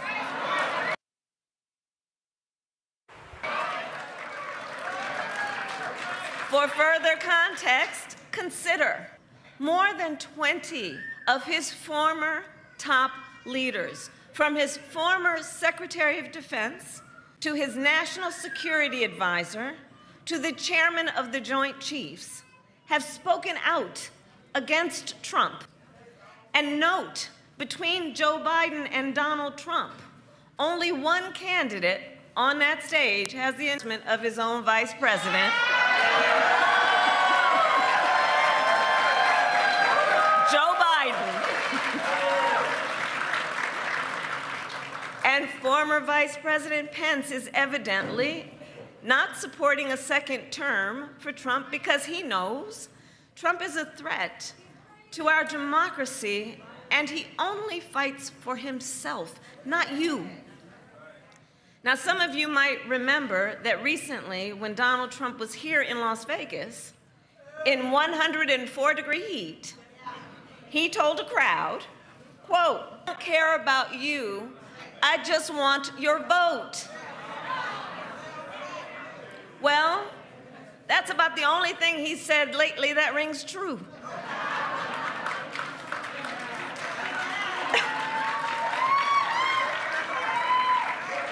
Nevada, as vice president, I see Joe Biden when the cameras are on and when the cameras are off. In the Oval Office, negotiating bipartisan deals. I see him in the Situation Room, keeping our country safe. On the world stage, meeting with foreign leaders who often ask for his advice. Joe Biden is a leader who always fights for the people of our nation. He fights and he wins. And he wins. And he wins. Think about it. Think about it in terms of who our president is. Guided by the knowledge that Latinos are 70% more likely to have diabetes, Joe Biden took on Big Pharma and capped the cost of insulin for our seniors at $35 a month. He negotiated with Republicans and Democrats and passed historic legislation, the largest infrastructure investment in generations, and the first major gun safety law in nearly 30 years. And Las Vegas knows why that is important. He strengthened NATO and stood up to Putin, bringing together our allies around the world. Nevada last night clarified the stakes of this election. On the economy, Joe Biden pointed out how economists, including Nobel Prize-winning economists, have determined, check this out, have determined Trump's economic plans going forward would raise inflation and send us into a recession by 2025. This is their findings based on reviewing his plans. On democracy, last night Donald Trump repeatedly refused to commit to agree he would accept the results of the 2024 election. And finally, on the subject of reproductive freedom, last night Trump called the overturning of Roe versus Wade a, quote, great thing. And as President Biden has said, we know Trump will sign a national abortion ban if he gets the chance. But we won't let him. We won't let him. Because we trust women to know what is in their own best interest as opposed to having their government tell them what to do with their bodies.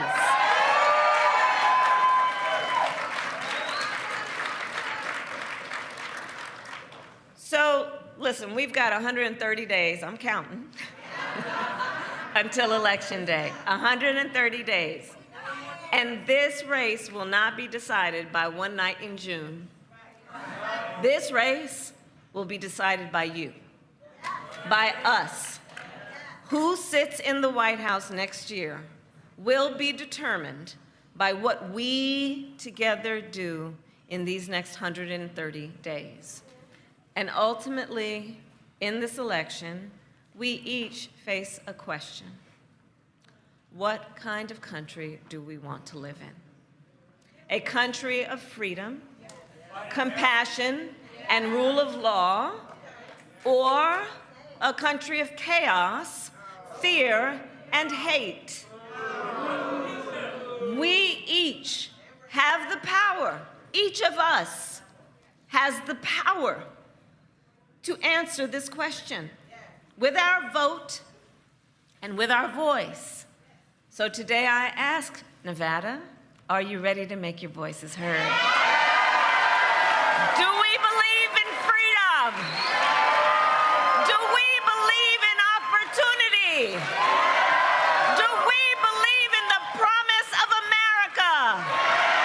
And are we ready to fight for it?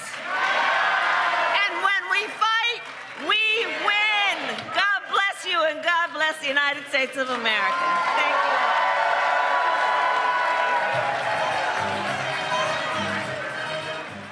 That was Vice President Kamala Harris earlier today in Las Vegas. Real quick, Matt, I'm telling you, you're going to see a lot more of her on the campaign trail. And as for the Biden-Harris campaign, they better buckle up because they're going to need her aggressively doing things like that all across this country. In all the battleground states with all the sound bites. You're exactly right. I mean, they need to let her do what she does best, which is rhetoric. That's what this is about. That's what's driving the undecided voters, or I think will drive them to make the right decision. And I think they need to use her in that capacity as forcefully as possible. Michael. Oh, absolutely. They need to have her out pretty much every day, every other day.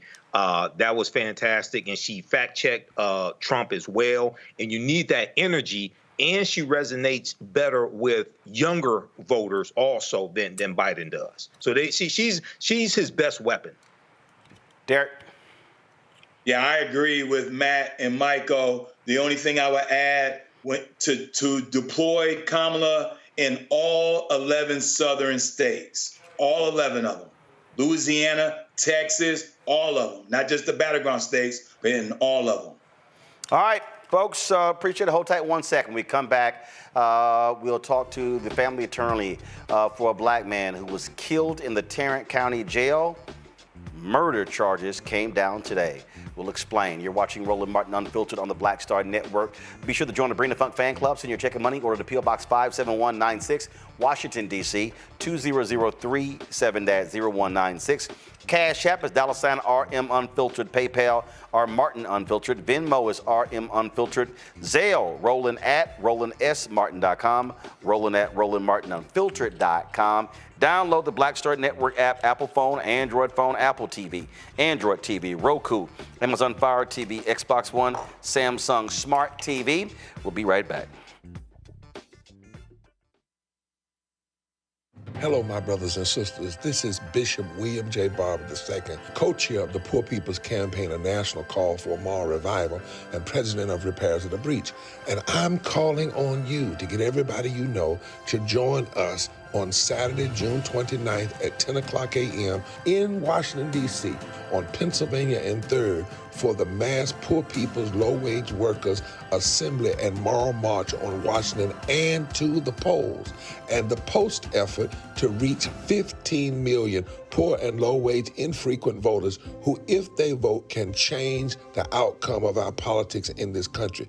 Our goal is to center the desires and the political policy agenda of poor and low-wage persons, along with moral religious leaders and advocates. Too often, poor and low-wage people are not talked about, even though in this country today, there are 135 million poor and low-wage persons. There's not a state in this country now where poor and low-wage persons do not make up at least 30% of the electorate. It is time that the issues of poor and low-wage people be at the center of our politics. Living wages, health care, things that matter in the everyday lives. We will no longer allow poverty to be the fourth leading cause of death in this country. We must let our voices be heard. Join us. Go to our website, www.poorpeoplescampaign.org. RSVP. Get others to come. Get a bus. Get a van. Get on the train. Come and let our voices be heard and our votes be felt. Lift from the bottom so that everybody rises.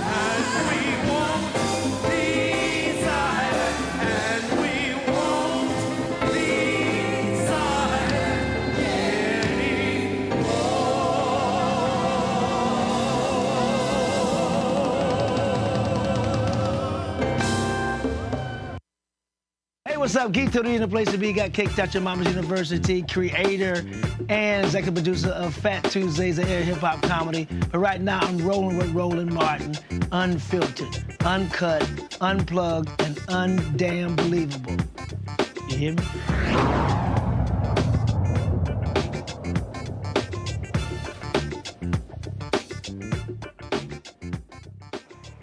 Two former Tarrant County, Texas jailers have been indicted for the death of jail inmate Anthony Johnson Jr.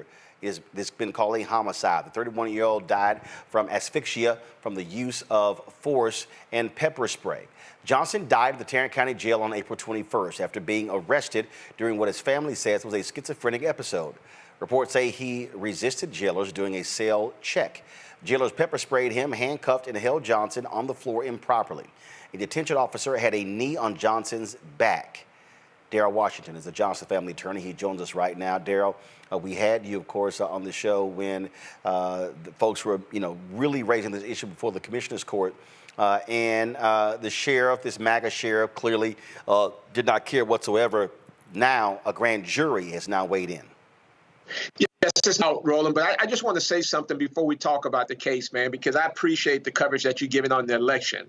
I want people to know, man, it is so very important for Donald Trump not to get elected, because if Donald Trump has an opportunity to appoint these federal judges, people don't understand how our civil rights are going to be in jeopardy. So I appreciate you on that, Roland. The indictment came down today. Two of the jailers were indicted for murder. And this is something that's almost unheard of. But I know, Roland, it's because individuals like yourself who have that national platform, you gave us that platform to talk about these issues. You showed the video and you allowed people to see just how bad this situation was. So I've said all the time, when this grand jury had the opportunity to look at the evidence, they didn't have to consider what I had to say. They didn't have to consider what the prosecutors had to say. They had that independent witness, and that independent witness was the video. So we are just simply pleased that this grand jury came and indicted two jailers. Well, and again, we're talking about when you look at Texas, the reality, this is the same DA's office that's been going after Crystal Mason, and they had no other way to go. Bottom line is it was without a doubt. This is, but also the attention that was put on this by the family as well, by your Black County commissioners, is also all that played a role in this. Yeah, Commissioner Lisa Simmons is just fantastic. Roland, if we could get 20 Commissioner Simmons, we would have some serious changes made here in Texas, because she's powerful. She believed in fighting for the people. I think that really helped us out. And right now we understand that we have a long way to go, but this is a step in the right direction. We believe that more people should have been indicted, because the video clearly shows that there were multiple individuals who was holding Anthony's leg as he pleaded to them that he could not breathe. So, as you know, for the ones that we can't get criminally, we plan to prosecute these people civilly, because we want to make sure what happens to Anthony never happens. 60 people died in that jail before Anthony's death. And there are families who still have not gotten any answers, and that's just totally unacceptable. Obviously, this was the Tarrant County DA's decision. You talked about, obviously, federal judges, but this is also the difference between an aggressive Biden, Harris Department of Justice and one of Trump, where they really don't give a damn. They would not go after cases like this at all. Trump has basically made it clear that one of his first things that he's going to do when he gets in office is to try to give police officers and law enforcement officers full immunity. People do not understand the significance of that. Basically, what he is saying is they're going to have an open pass to kill Black people. That's dangerous. We do not want that to happen. We should not even take a chance for that to happen. We have to make sure, irrespective, I don't care what people are saying about Biden's performance during the debate, we need to make sure that Biden is elected. Trump cannot be in office. When we talk about justice in this country, and it was always crazy to me. I mean, you've done stuff with Ben Crump and others, and I see these people, they jump on social media, they jump in message boards and chat boards, and they sit here and say, oh man, here we go again. They playing the race card, all they doing, they never win any cases. But they don't understand. You are representing the family. You're not a prosecutor. You can't prosecute a case. But your responsibility is to heighten the awareness of a case. Otherwise, these cases don't get the attention. I get people who I never forget when I was at TV One, we had a president who was white, and he said, well, it seems like, you keep doing the same stories. I said, yeah, because Black people keep getting killed. And so he wanted me to sort of do an explainer to the audience why we're doing the story. And I said, Brad, I don't need to explain to Black people why I'm interviewing attorneys about their clients who got killed. I think Black people know why I'm talking to them. And this is what people have to understand. The most you can do legally is on the civil side, but correct. Your job is to ring the alarm to get action on the criminal side, because you don't have any jurisdiction.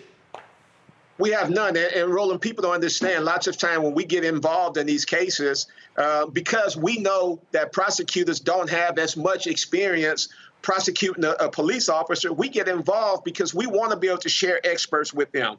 We want to share some of the knowledge that we've learned over the last 25 years. What people don't understand is that police officers are prosecutors' #1 witness. So you can imagine that now you're going to a prosecutor and asking him to get an indictment on one of his best witnesses. So it's a process that people don't understand. People are going to always talk, Roland. People are going to always have complaints. But at the end of the day, if people just sit down with us and understand and realize that we are putting time and efforts into a part of a case, that we don't even get compensated for, and we don't want to get compensated for it, because what we want to do is somehow make sure that the system doesn't take advantage of the family. Indeed. Daryl Washington, bro, I appreciate it. Keep up doing the great work. Keep us abreast of what happens next with this story. And Roland, the family say, man, please let you know that you their favorite. And they appreciate everything that you're doing, and they watch you, man, every single day. So I just thought I would let you know that they love you. So thank you, man. I appreciate it. Thank you so very much. All right, thank you. Folks, it is always difficult when we do these stories, but the reality is they don't get the attention of mainstream media, not just this story, but also many other stories. Let's talk about a story that is out of Baton Rouge. And when I say these things happen over and over and over again, it gets some local coverage, but the reality is it gets very little national coverage. 4 Louisiana former officers associated with a now disbanded unit of the Baton Rouge Police Department, they have been indicted on charges alleging that they covered up the beating of a suspect in custody in September 2020. Douglas Schultz Jr. was indicted on obstruction of justice, criminal conspiracy to commit obstruction of justice, and 2 counts of malfeasance in office. Troy Lawrence Sr. was indicted on criminal conspiracy to commit obstruction of justice and 4 counts of malfeasance in office. Todd Thomas was indicted on obstruction of justice, 2 counts of criminal conspiracy to commit obstruction of justice, and 3 counts of malfeasance in office. Martell Jackson was arrested after becoming a target for the grand jury proceedings. He was indicted and charged with 1 count of obstruction of justice and 1 count of malfeasance in office. The officers are still on the force, but have been placed on administrative leave until due process has been completed in accordance with state law. Although indicted, Jackson currently has a warrant out for his arrest. Jesse Barcelona was another officer who was arrested in the 2020 incident, but was later cleared by the grand jury. In Chattanooga, a former police chief has been indicted on charges that she illegally registered to vote in Tennessee and falsely filled out government documents. According to the Tennessee Bureau of Investigation, the Hamilton County grand jury handed down a 17-count indictment against Celeste Murphy, the city's first black female police chief. Murphy is charged with 1 count of illegal voter registration, 1 count of false entries on official documents, 3 counts of falsifying government records, 3 counts of forgery, 3 counts of perjury, and 6 counts of official misconduct. A 56-year-old had been overseeing the Chattanooga Police Department since 2022, resigned on Wednesday without publicly giving a reason. She turned herself into the Hamilton County Jail on Thursday, was later released on a $19,000 aggregate bond. She is scheduled to appear in Hamilton County Criminal Court on July 12th. Matt, I want to talk about the case out of Fort Worth, but also that other case as well in Baton Rouge. Again, when we talk about what is happening with these officers in terms of their conduct and their behavior, we cannot overlook what continues to happen. And thank goodness in the Fort Worth case, you have there a state grand jury that made those decisions. But we have had a federal Department of Justice that's been very aggressive. U.S. attorneys very aggressive under Biden-Harris, holding police accountable. Yes, you're exactly right. And first, I want to give Daryl Washington his flowers. He's one of the first people I called when I started doing this work. Didn't know me from Adam, and he showed me super love. So I always have a great appreciation for him. They couldn't be in better hands. But I think you're exactly right. I think the DOJ being aggressive is really incredibly important. Just yesterday, I was mediating a case with TDCJ, and a client of mine got just absolutely brutalized by the guards. And our case didn't settle, but one of the biggest things that he wants is for them to be held criminally accountable. And I'm really glad that you made that distinction for the viewers, because when a person is prosecuting a civil case, they are not also acting as the criminal prosecutor, which is why DOJ is so important, because DOJ is able to do the civil rights prosecution that is a companion to the civil case that Daryl Washington or myself or any other civil rights lawyer would bring. And if you have a DOJ that is disinclined to hold officers accountable, then you don't have indictments, at least on the federal level. I do think that this is especially telling. I mean, they knew there were some obvious problems with this case because Tarrant County is probably the most conservative big county in the state. I think you said that before. And they don't generally indict officers. I mean, I can't imagine it's happened anytime recently. So this is telling, and it may be a consequence of the fact that they have just so royally flubbed and attacked this Crystal Mason in this Crystal Mason case, and maybe they're trying to save a little face. But I think it is a good sign. And as it relates to the officers there in Baton Rouge, the scary thing about that is that kind of thing happens all the time. And until Tyree Nichols, I don't think people saw it on as grand a scale. But in that case, what happened is they did a search of somebody at a facility, and then they covered it up. And the officer who was the supervisory officer told the other officers to lie on the documentation, despite there being body cam footage that directly controverted that. So those kinds of situations are incredibly important because those things happen daily. And unless you have, prosecutors who are willing to hold police officers accountable, they get away with that conduct when, normal people would be prosecuted for conspiracy. So I think it's a good thing that they're being held accountable. And finally, with that chief, I think that those charges stem from allegations that she was dishonest about her residency. And, I've seen officers get fired for lying on overtime forms, but they should get fired for the smallest of lies, because if they are tasked with holding us accountable for following the law, they don't get to step around the law at all. So anytime you allow them to do that, you're creating two different systems of justice, which we know are in play in this country. So I'm glad that they're being held accountable because it's necessary. And Michael, the Baton Rouge officers, that was a Louisiana grand jury that indicted them as well. So here you have state grand juries, not a federal grand jury, but state grand juries in Fort Worth and then in Baton Rouge. Yeah, absolutely. And, especially the Baton Rouge incident, one of the questions I had is, well, this incident took place in 2020. Why did it take 4 years for these officers to be prosecuted?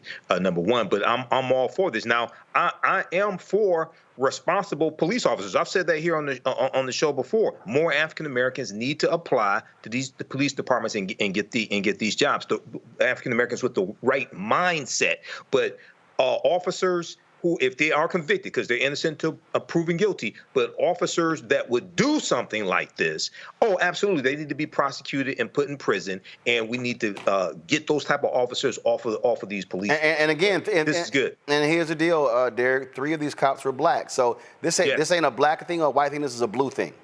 Yes. Yeah, it is not a black thing. This is a blue thing. And when you think about it, Roland, if we may zoom the lens out, because I appreciate you highlighting these particular cases, but over the last 15 years, 3,238 cases, criminal cases, were brought against police officers. But of that 3,238, only 98% of them did not go and see a conviction. That means only 2% of that 3,238 were convicted. And so police accountability begins with ending qualified immunity. When a police officer violate their oath, when a police officer abuse their power and authority, when a police officer misuse of deadly force, then the rule of law should be just like any other situation. They should be found guilty and go to jail as if anyone else who commits murder. Absolutely. Can I add something, Roland? Yeah, go ahead.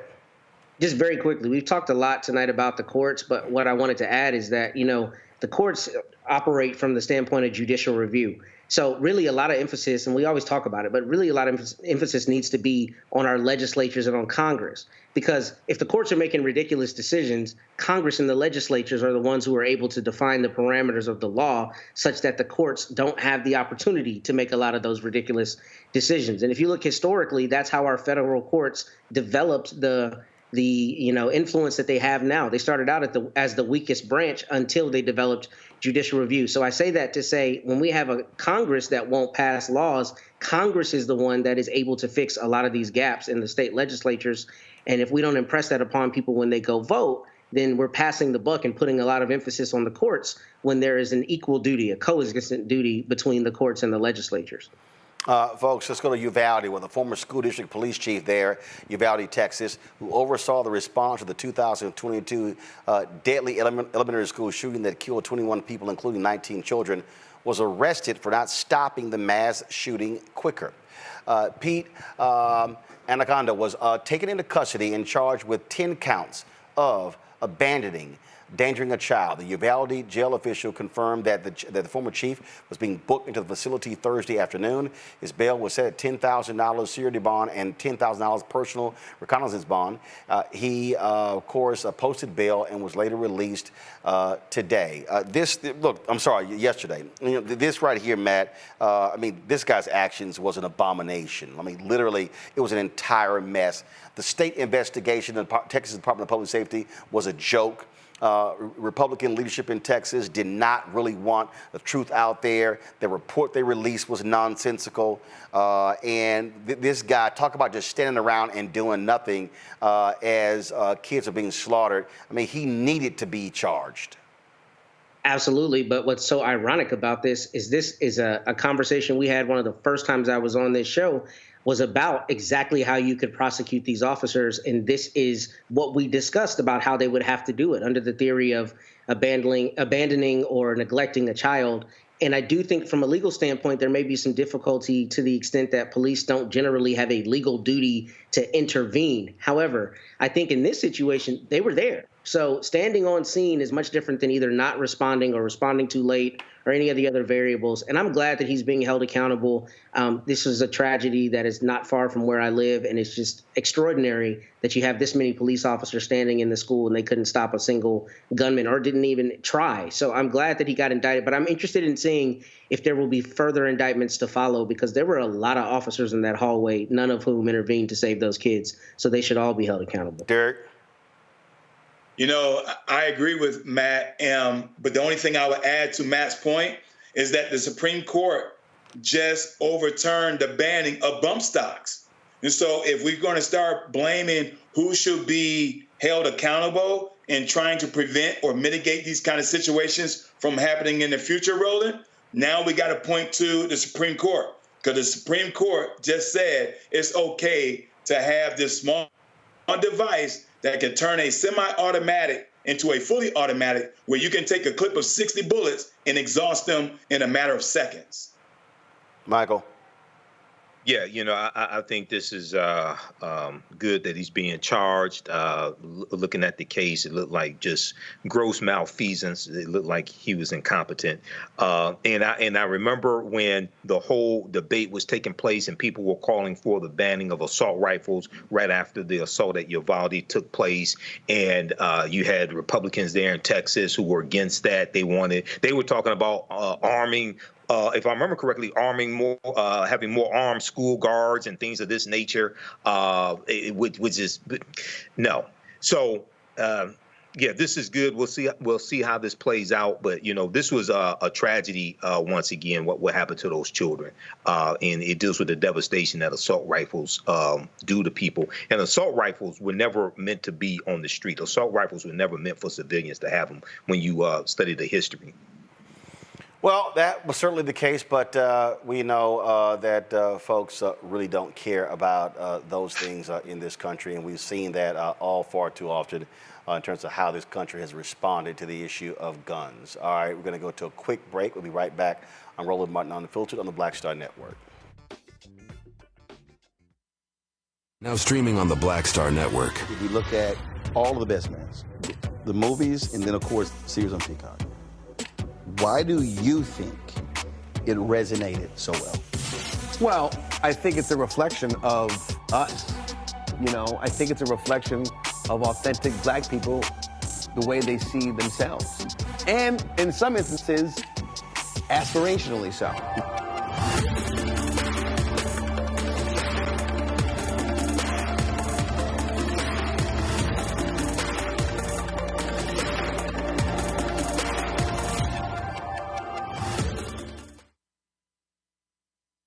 Bruce Smith, creator and executive producer of The Proud Family, Louder and Prouder, and you're watching Roland Martin Unfiltered.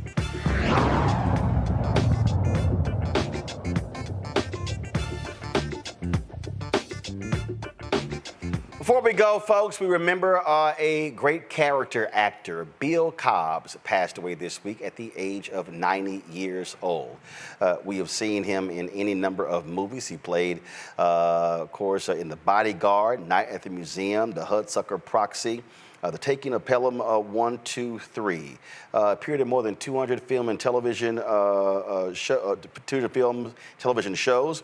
Also appeared on various TV shows such as The Sopranos, The West Wing, Sesame Street, and Good Times as well. Again, lots of time spent on the stage. He was 90 years old, and so many folks have paid tribute to him for the work that he did on the stage. Wendell Pierce, the actor out of New Orleans, also paid tribute to Bill Cobbs, as so many others did on their social media platforms. Bill Cobbs, again, an amazing actor. And this is what Wendell posted. He said, days after his 90th birthday, let me pull this up for y'all. This is the tweet that he posted. He said, days after his 90th birthday, Bill Cobbs died today. A father figure, a griot, an iconic artist that mentored me by the way he led his life as an actor. He played my father twice in I'll Fly Away and The Gregory Hines Show, each time imparting wisdom with a word of encouragement. Bill Cobbs was born and raised in Cleveland. He shared so many stories about the city he loved. It's serendipity that I'm here in Cleveland as I learn of his passing. He comes from a great legacy of the Black Theater. Caramel House here is a historic landmark. From one iconic theater to another, Bill Cobbs went to New York and worked at the Negro Ensemble Theater. His passing reminds me of the talent pool that populated the Black Theater at that time. They were that Moses generation that is leaving us, now passing on a great responsibility. We owe a great debt to Bill Cobbs, along with Mary Alice, Sam Art Williams, Ron Milner, Lou Gossett Jr., and others we have lost recently. To honor Bill in his memory, I will dedicate myself to creating work he will be proud of. Rest in peace, Bill Cobbs. God bless. And of course, he posted the photo there, him along with Gregory Hines. And so we certainly give our condolences to the family of Bill Cobbs, 90 years old. He passed away this week. Big thanks to our panel today, Derek, Michael, as well as Matt. We appreciate y'all being on today's show. Folks, tomorrow we are going to be broadcasting live from the Poor People's Campaign, their mass rally here in the nation's capital. Our coverage will be beginning in the morning around 9 a.m. It's supposed to start at 10 o'clock, and so we will look forward. So be sure to check us out on the Blackstar Network. So, of course, right there, you can text MORAL to 38542. We'll be covering it in its entirety. Real quick, Michael, you had an announcement real quick. Go. Yeah, join me Sunday, June 30th, 2024 for my new 10-week online course, Black Resistance Movements from the Haitian Revolution, U.S. Civil War, Civil Rights Movement, Black Power Movement, 1800 to 1968. Most importantly, we look at how we fought back against white supremacy and racism, the various ways we did that. Visit my website, AfricanHistoryNetwork.com, AfricanHistoryNetwork.com. Register today, watch the class live or on demand. We'll see you in class. Thanks, All right, Roland. thanks a bunch. And again, folks, we'll see y'all tomorrow from the Poor People's Mass Assembly here in the nation's capital.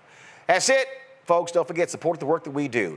Join our Bring the Fuck fan club. You can send your check and money order to P.O. Box 57196, Washington, D.C., 20037-0196. Cash App, $RM Unfiltered, PayPal, R Martin Unfiltered. Venmo is RM Unfiltered. Zelle, Roland at RolandSMartin.com, Roland at RolandMartinUnfiltered.com. Also, download the Blackstar Network app, Apple phone, Android phone, Apple TV, Android TV, Roku, Amazon Fire TV, Xbox One, Samsung Smart TV. And be sure to get a copy of my book, White Fear, How the Browning of America is Making White Folks Lose Their Minds, available at bookstores nationwide. And several of you have asked about my shirt. Let me go ahead and stand up. Y'all zoom the camera out. Actually, I forgot. So someone actually sent me two of these, one in black and white and this one. So yes, this one said, vote like your ancestors died for it. And so, you know, a lot of people have sent me a lot of different voting shirts. And so this is one of my favorites. And so some of y'all were posting there on social, like, hey, what does your shirt say? So here you go. So don't forget, vote like your ancestors died for it. I'll see y'all tomorrow from the Poor People's Mass Assembly. Holla!